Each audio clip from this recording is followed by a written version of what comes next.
ಕುನಕೇನಹಳ್ಳಿ ಗ್ರಾಮದಲ್ಲಿ ಅಸ್ಪೃಶ್ಯತೆ ಶಾಂತಿ ಸಭೆಯೂ ಫಲಕಾರಿಯಾಗಿಲ್ಲ. ತುರುವೇಕೆರೆ ತಾಲೂಕಿನ ಕಸಬಾ ಹೋಬಳಿಯ ಕುನಕೇನಹಳ್ಳಿ ಗ್ರಾಮದಲ್ಲಿ ಜಾತ್ರಾ ಮಹೋತ್ಸವದ ವೇಳೆ ಅಸ್ಪೃಶ್ಯತೆ ಪ್ರಕರಣ ಮತ್ತೆ ತಲೆದೂರಿದೆ. ಪ್ರತಿ ವರ್ಷ ರಂಗನಾಥ ಸ್ವಾಮಿ, ಕೆಂಪಮ್ಮ ದೇವಿ, ಚಿಕ್ಕಮ್ಮ ದೇವಿ ಜಾತ್ರೆ ವಿಜೃಂಭಣೆಯಿಂದ ನಡೆಯುತ್ತಿದ್ದು ಸಾವಿರಾರು ಭಕ್ತರು ಭಾಗವಹಿಸುತ್ತಾರೆ. ಆದರೆ ದಲಿತರ ವಿರುದ್ಧ ಅಸ್ಪೃಶ್ಯತೆ ನಡೆಯುತ್ತಿದೆ ಎಂಬ ಆರೋಪ ಈ ಬಾರಿ ಜಾತ್ರೆ ಬಗ್ಗೆ ಗೊಂದಲ ಉಂಟು ಮಾಡಿದೆ. ಆಗಸ್ಟ್ 14ರಂದು ತಿಪಟೂರು ಉಪ ವಿಭಾಗದ ಅಧಿಕಾರಿ, additional SP, tahsildar, CI, PSI ಸೇರಿದಂತೆ ಅಧಿಕಾರಿಗಳು ಶಾಂತಿ ಸಭೆ ನಡೆಸಿ ಎಲ್ಲ ಸಮುದಾಯ ಒಟ್ಟಾಗಿ ಜಾತ್ರೆ ನಡೆಸಬೇಕು ಎಂದು ತೀರ್ಮಾನಿಸಿದರು.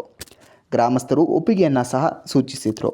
ಆದರೆ ದಸರಾ ಹಬ್ಬದ ಪೂಜೆಯ ವೇಳೆ ಕೆಂಪಮ್ಮ ದೇವಿ ಹಾಗೂ ಕೆಂಚರಾಯ ದೇವರ ಮೂರ್ತಿಗಳು ದಲಿತರ ದೇವಾಲಯಕ್ಕೆ ಬಾರದಿದ್ದು ಅಸ್ಪೃಶ್ಯತೆ ಮುಂದುವರೆದಿದೆ ಎಂದು ದಲಿತ ಮುಖಂಡರು ಆರೋಪಿಸಿದ್ದಾರೆ. ದಲಿತರು ಮುಜರಾಯಿ ಇಲಾಖೆಗೆ ಸೇರಿದ ರಂಗನಾಥ ಸ್ವಾಮಿ ದೇವರ ಮೂರ್ತಿಯನ್ನು ತಮ್ಮ ದೇವಾಲಯದ ಮುಂದೆ ಇಟ್ಟು ಕಾವಲು ಕಾಯುವ ಪರಿಸ್ಥಿತಿ ಉಂಟಾಯಿತು.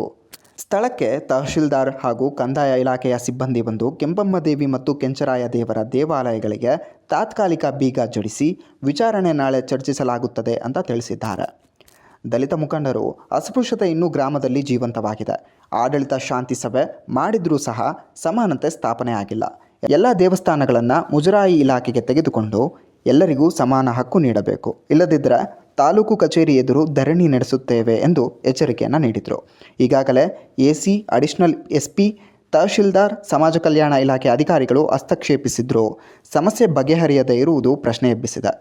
ಮುಂದಿನ ದಿನಗಳಲ್ಲಿ ಜಿಲ್ಲಾಡಳಿತ ಮತ್ತು ತಾಲೂಕು ಆಡಳಿತ ಯಾವ ನಿರ್ಧಾರ ಕೈಗೊಳ್ಳುತ್ತದೆ ಎಂಬುದನ್ನು